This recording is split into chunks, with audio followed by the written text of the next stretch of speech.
సోనియా గాంధీ, రాహుల్ గాంధీల పేర్లు వింటేనే ప్రధాని మోదీ భయపడుతున్నారని టీపీసీసీ రాష్ట్ర అధ్యక్షుడు ఎమ్మెల్సీ మహేష్ కుమార్ గౌడ్ విమర్శించారు.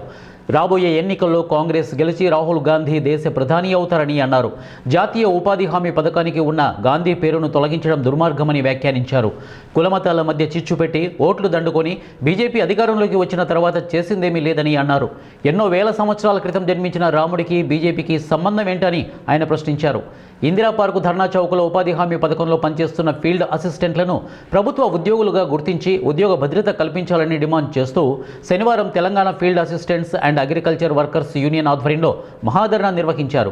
ఈ ధర్నాకు హాజరైన మహేష్ గౌడ్, ఐఎన్టీయూసీ జాతీయ అధ్యక్షుడు డాక్టర్ జి సంజీవరెడ్డి, కనీస వేతనాల బోర్డు సలహా మండలి చైర్మన్ జనక ప్రసాద్ మద్దతు ప్రకటించారు.